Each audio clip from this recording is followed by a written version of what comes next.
नमस्कार,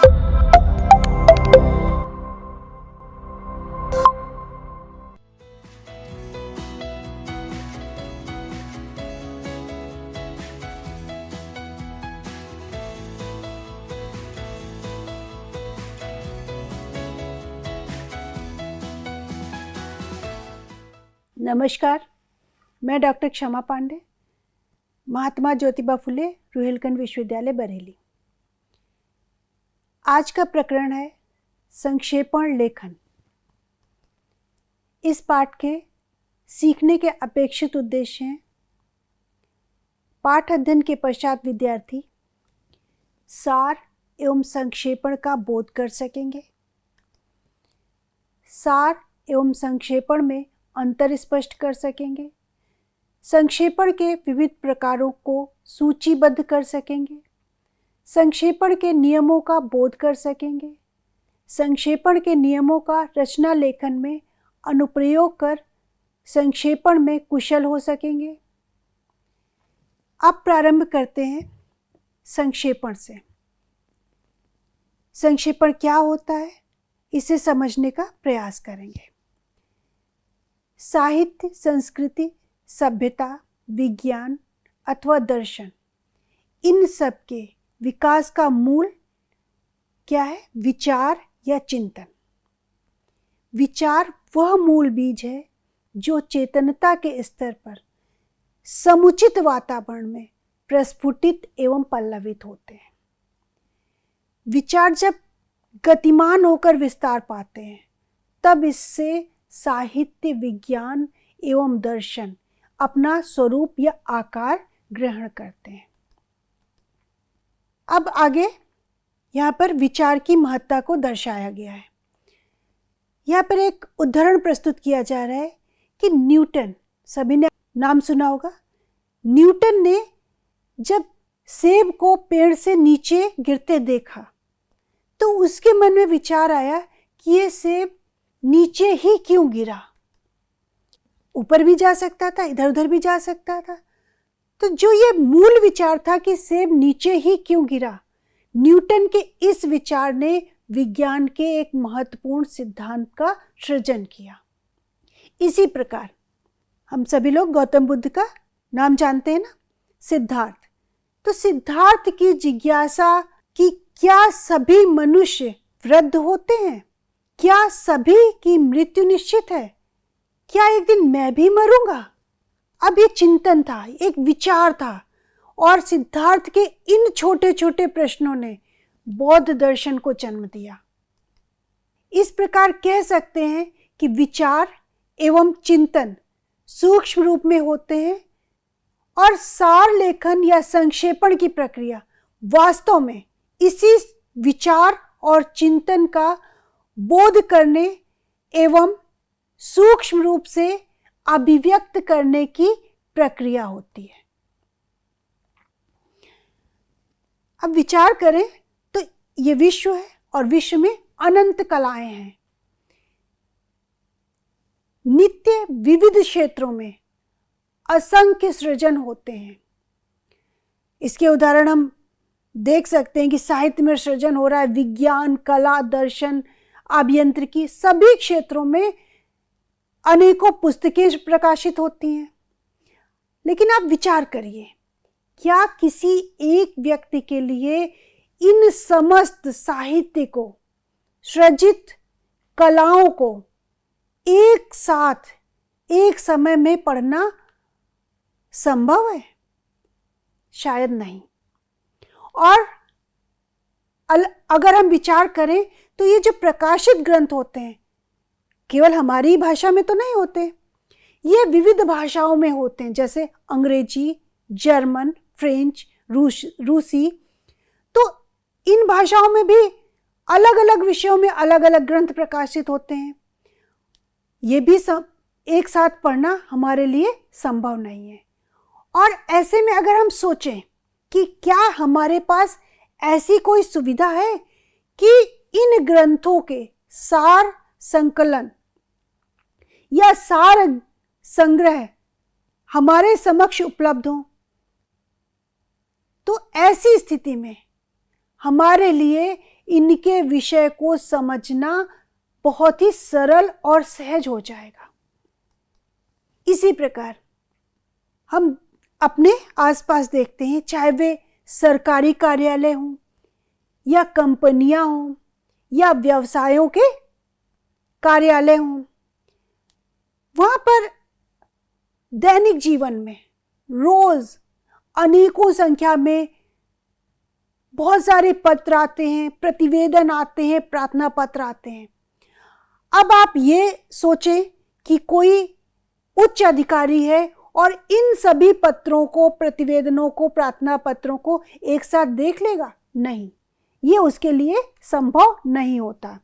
और ऐसी स्थिति में अधिकारी क्या चाहता है कि जितने भी प्रकरण हैं, ये समस्त प्रकरण संक्षेप में उसके सामने प्रस्तुत किए जाएं। और अगर उसके सामने संक्षेप में प्रस्तुत किए जाएंगे तो वो उनके संबंध में त्वरित निर्णय लेकर उचित कार्यवाही कर सकता है। इसलिए ये आवश्यक होता है कि अधीनस्थ कर्मचारी संक्षेप में समस्त विषयों को लिखकर उसके समक्ष प्रस्तुत करे, जिससे उसके कार्य में सहजता और शीघ्रता दोनों का समावेशन हो जाए। संक्षेपण आप सोचिए कि बहुत आसान होता है, तो संक्षेपण वास्तव में सहज नहीं होता। यह एक कष्ट साध्य कला है जो सतत अभ्यास से सीखी जाती है। किंतु खेद का विषय यह है कि विद्यालयों में इस रचना विधि के लिए कोई भी सक्रियता या प्रयास नहीं किया जाता, प्रायः उसकी उपेक्षा की जाती है, जिससे विद्यार्थियों में संक्षेपण कौशल का अभाव देखा जाता है। इसलिए आवश्यक है कि प्रारंभिक कक्षाओं से ही संक्षेपण का अभ्यास विद्यार्थियों को करवाया जाना चाहिए और इससे विद्यार्थी संक्षेपण करने की कला में कुशल हो जाएंगे। इसी क्रम में अब विस्तार से संक्षेपण या सार लेखन की प्रक्रिया को समझने का प्रयास इस पाठ में किया जाएगा। तो प्रारंभ करते हैं सार। सार शब्द का अर्थ क्या है? सार शब्द का सामान्य अर्थ होता है तत्व, निष्कर्ष, निचोड़, संक्षिप्त या संक्षेप। इसे हम दूसरे शब्दों में क्या कह सकते हैं? विस्तृत जो विस्तार है उसे संक्षेप करना ही सार है। सार के अंतर्गत मूल तथ्य की सूचना होती है तथा संबद्ध व्यक्ति संपूर्ण विवरण पढ़कर ही प्रकरण से अवगत हो सकता है। इसको एक उदाहरण से समझने का प्रयास करते हैं कि सार क्या है। संपूर्ण ब्रह्मांड ब्रह्म का विस्तार है और ब्रह्म ही संपूर्ण ब्रह्मांड का सार है। यह ब्रह्म पूर्ण है, अतः सार पूर्ण होता है। उससे किसी रचना के मूल भाव नहीं छूटते। इसे हम दार्शनिक परिप्रेक्ष्य में समझ सकते हैं कि सार क्या होता है। अभी हम दो शब्दों का यहाँ पर प्रयोग कर रहे हैं, सार या संक्षेपण। अब हमें यह भी समझना आवश्यक है कि सार और संक्षेपण में अंतर क्या होता है। तो वास्तव में सार लेखन एवं संक्षेपण में अत्यंत सूक्ष्म अंतर होता है। सार लेखन में महत्वपूर्ण तथ्यों को प्रस्तुत करने की अपेक्षा केवल उसके मूल तथ्य के केंद्रीय भाव को व्यक्त किया जाता है, जिसके चारों ओर मूल विवरण अथवा पत्र का विकास होता है। जबकि संक्षेपण में पत्र तथा विवरण के महत्वपूर्ण तथ्यों को सुसंबद्ध करके अपनी भाषा में संक्षिप्त करके लिखा जाता है, जिससे संबद्ध अधिकारी या व्यक्ति पत्रावली अथवा विवरण आदि के तथ्यों से कम समय में ही भिज्ञ हो जाएं तथा उसे मूल पत्र पढ़ने की आवश्यकता ना हो। संक्षेपण का अर्थ क्या है? संक्षेपण का अर्थ होता है संक्षिप्त या छोटा करना। किसी अनुच्छेद, परिच्छेद, विस्तृत कथा अथवा प्रतिवेदन को अल्पतम समय में प्रस्तुत करने की कला है। यहाँ पर अल्पतम समय के साथ अल्पतम शब्द भी आवश्यक होते हैं। तो दो बातें हैं, प्रतिवेदन को अल्पतम शब्दों में अल्पतम समय में प्रस्तुत करने की कला है, जिसमें विषय का भाव तथा उद्देश्य दोनों स्पष्ट हों।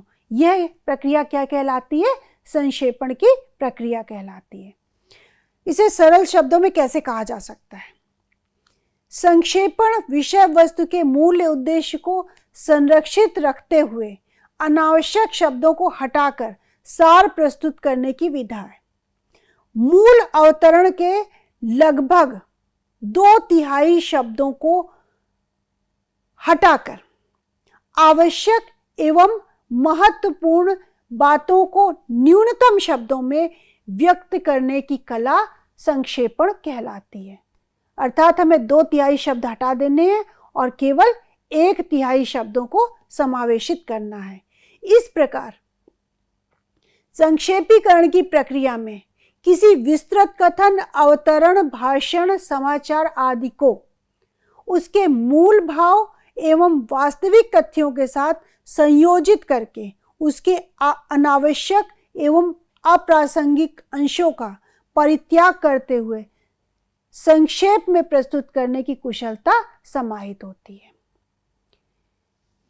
वस्तुतः संक्षेपीकरण में अवतरण की ही भाषा को साथ लेते हैं या किंचित परिवर्तित भाषा में सारभूत तथ्यों को संक्षिप्त करके प्रस्तुत किया जाता है। संक्षेपण में यह स्मरण रखना चाहिए कि शब्दों की संख्या मूल अवतरण के शब्दों की 1/3 हो। वस्तुतः संक्षेपण किसी बड़े ग्रंथ का संक्षिप्त संस्करण होता है। संक्षेपण एक प्रकार से बड़ी मूर्ति का लघु अंकन और बड़े चित्र का छोटा चित्रण है। हमें मूल तथ्य या विषय वस्तु की कोई भी आवश्यक बात छूटने नहीं देनी चाहिए।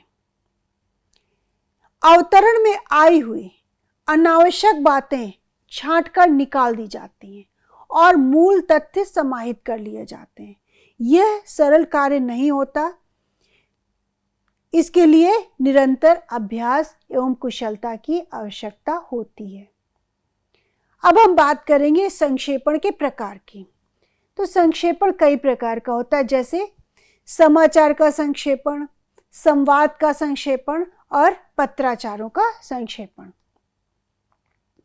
प्रारंभ करते हैं समाचार के संक्षेपण से। प्रत्येक समाचारों के संक्षेपण में तिथि, स्थान तथा संबंध रखने वाले व्यक्तियों के नाम का उल्लेख किया जाता है। इस प्रकार के संक्षेपण में अन्य बातों के साथ शीर्षक सर्वाधिक सारगर्भित एवं प्रभावी होना चाहिए। संवाद का संक्षेपण ये क्या होता है? प्रत्येक संवाद का संक्षेपण आवश्यक नहीं होता। प्रत्यक्ष कथन के साथ अन्य पूरक कथन के मूल भाव को संयोजित किया जाना चाहिए। उद्धरण चिन्हों को अवतरण से हटा देना चाहिए तथा संज्ञा के स्थान पर सर्वनाम का प्रयोग किया जाना चाहिए। पत्राचारों का संक्षेपण।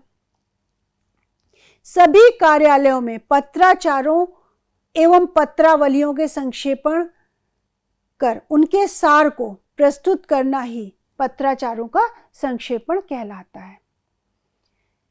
संक्षेपण को एक अन्य रूप में भी वर्गीकृत किया जा सकता है, निरंतर विधि से संक्षेपण और सारणी विधि से संक्षेपण। तो प्रारंभ करते हैं कि निरंतर विधि से संक्षेपण क्या होता है। किसी लेख, भाषण, आख्या आदि का संक्षेपण निरंतर विधि से किया जाता है।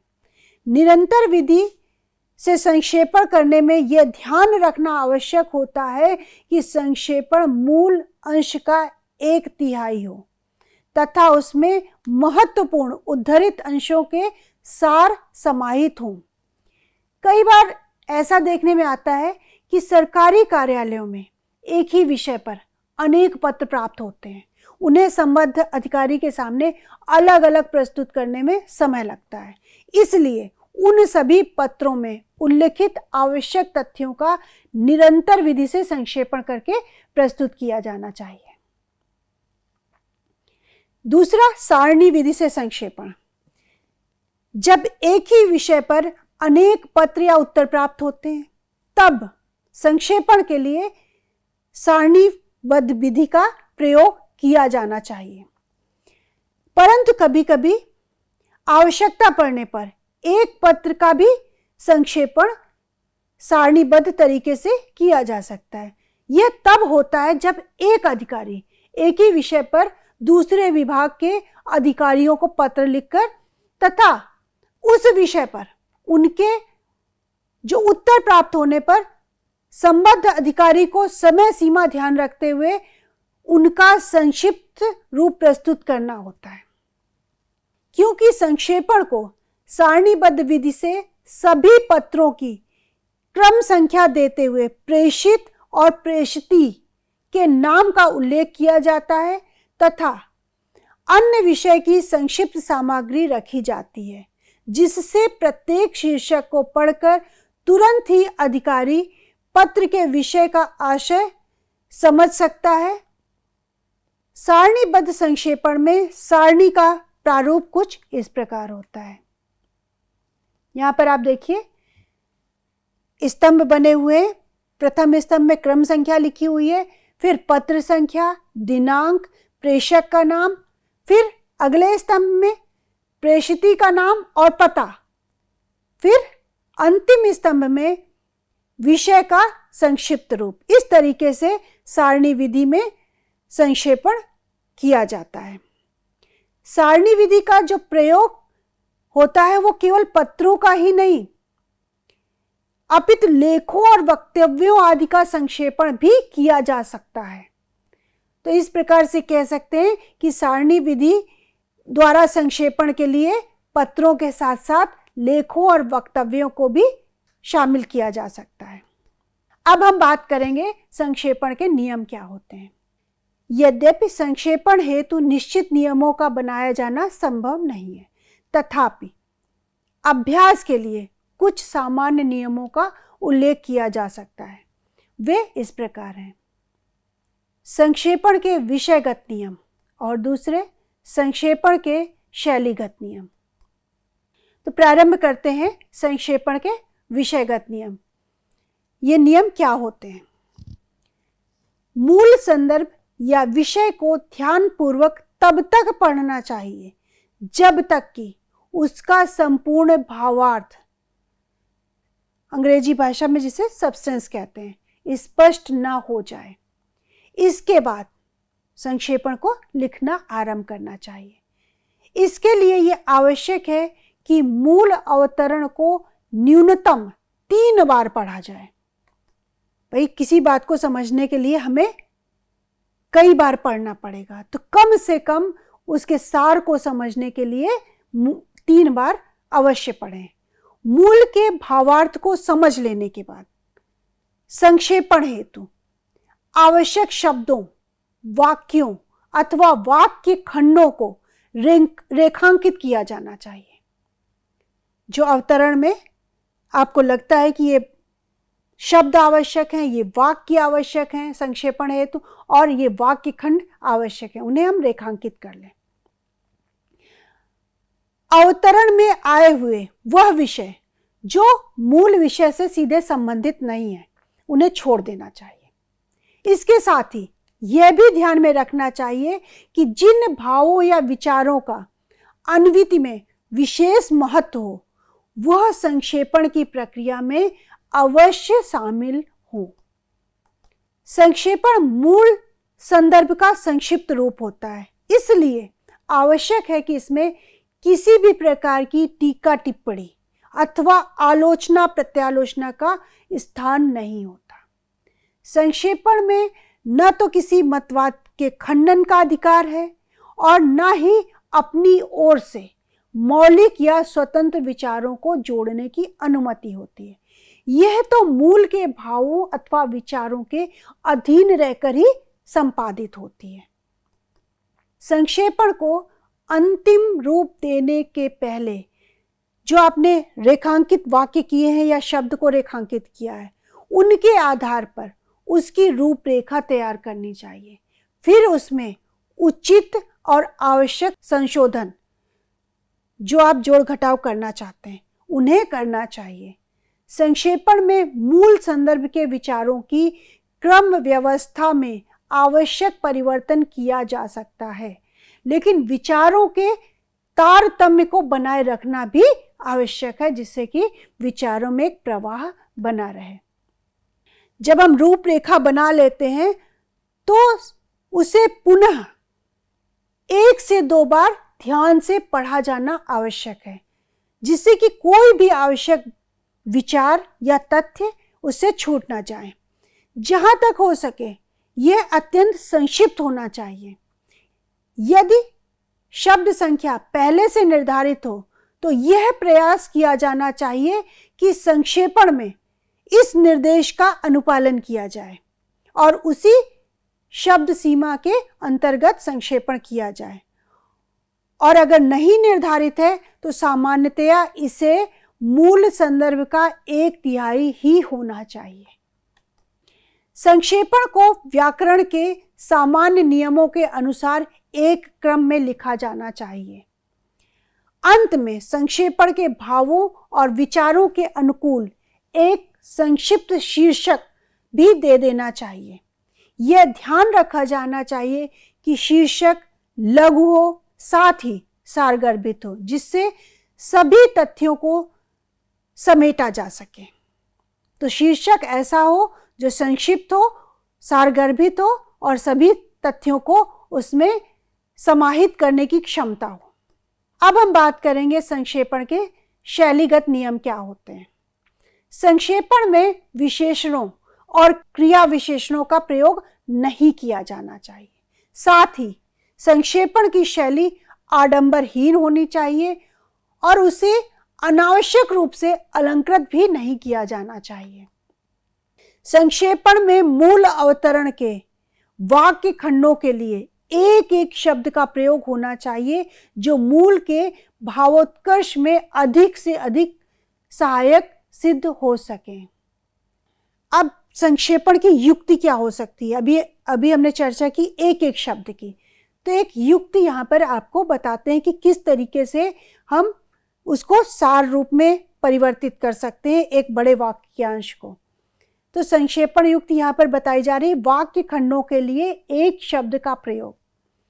संक्षेपण में अनुपयुक्त एवं अप्रासंगिक शब्दों को कम किया जाता है, इसलिए अनेक वाक्यांशों के स्थान पर एक शब्द लिखने से भी शब्द संख्या कम की जा सकती है। उदाहरण के लिए हम आपके सामने एक सारणी में अनेक शब्द के लिए एक शब्द प्रस्तुत कर रहे हैं और जिससे आप स्वयं समझ सकते हैं कि किस तरीके से एक शब्द लिखने से शब्दों की संख्या को कम किया जा सकता है। जैसे किसी अवतरण में आ रहा है कि राजभवन के अंदर महिलाओं का निवास स्थान लिखना है आपको, तो राजभवन के अंदर महिलाओं का निवास, इसके लिए एक शब्द क्या होता है? अंतःपुर।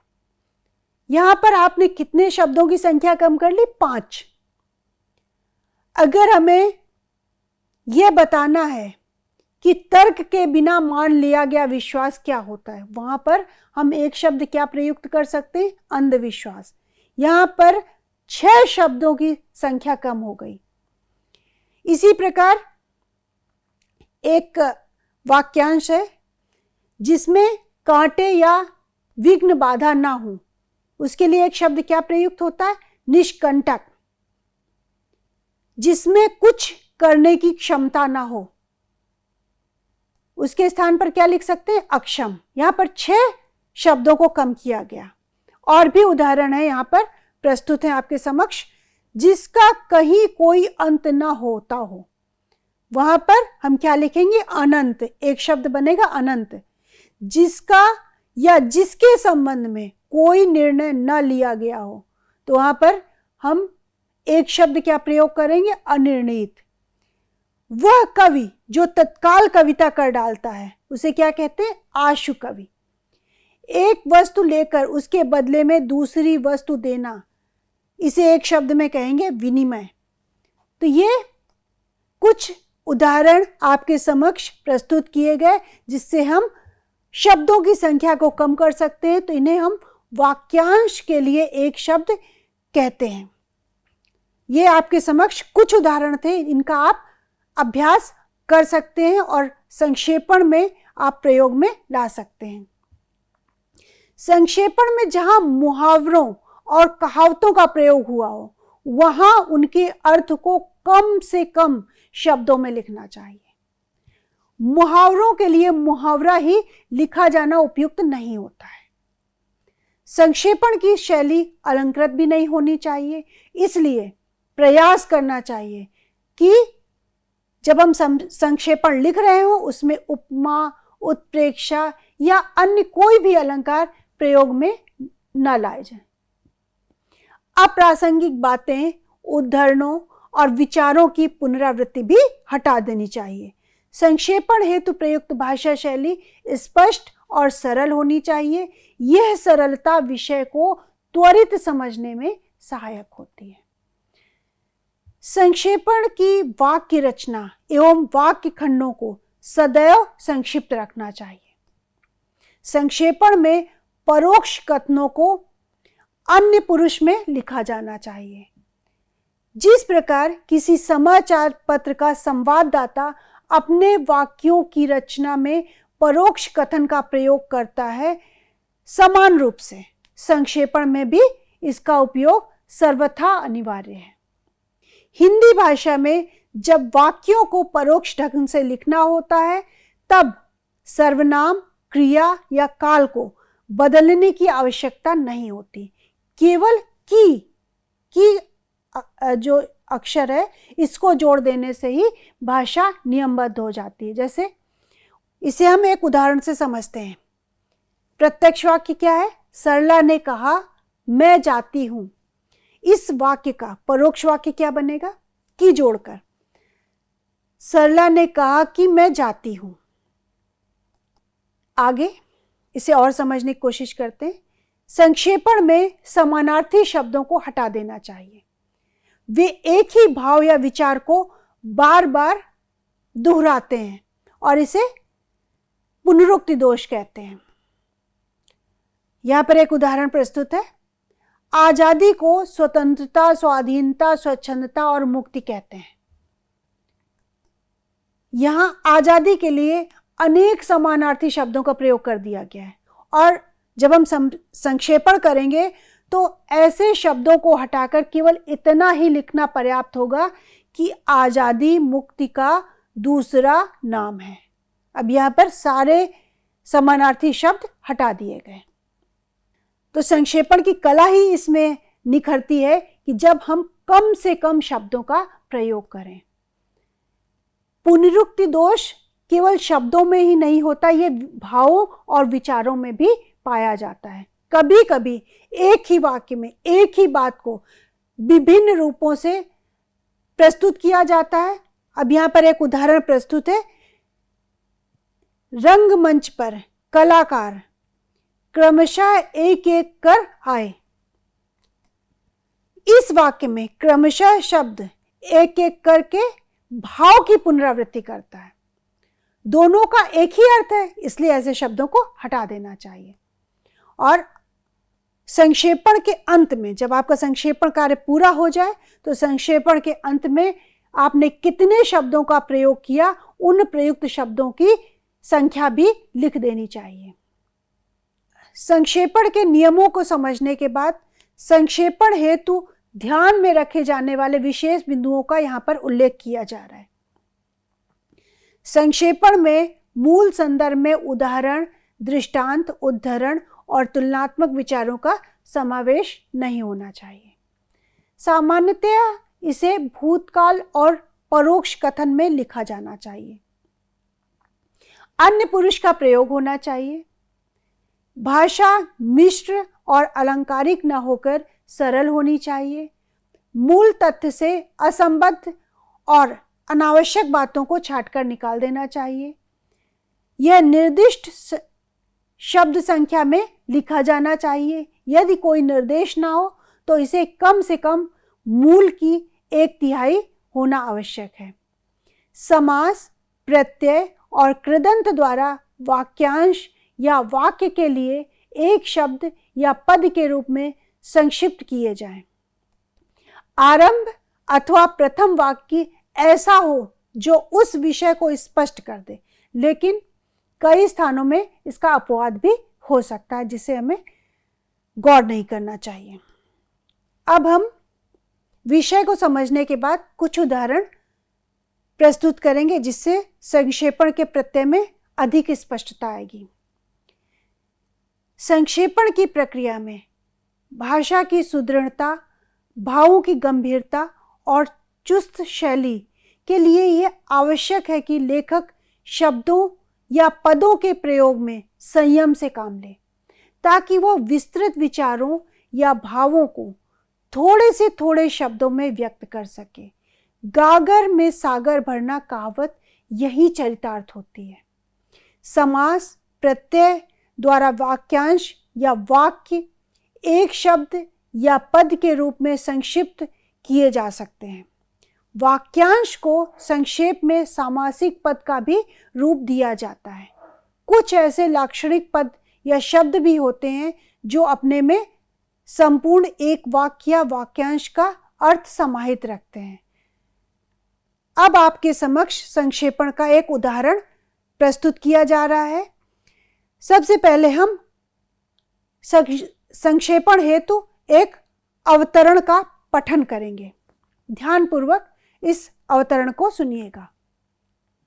यहाँ पर एक बात और भी हम आपको कह दें, यहाँ पर कुछ वाक्यांश रेखांकित किए गए हैं।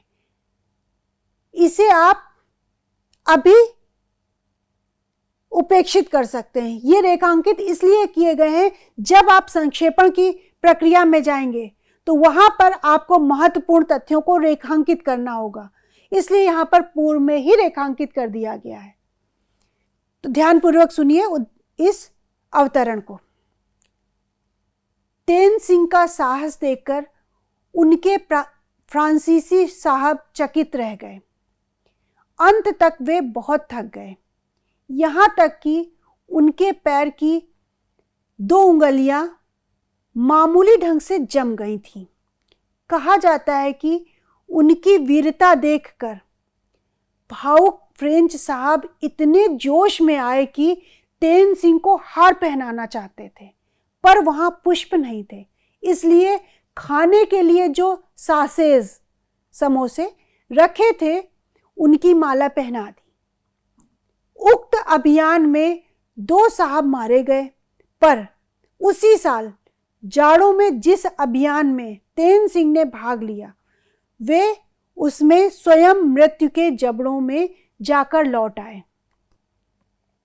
वे कब्र के दक्षिण में जॉर्ज फ्रेई के साथ कोकतग शिखर पर चढ़ रहे थे, जो 19,900 फीट ऊंचा है।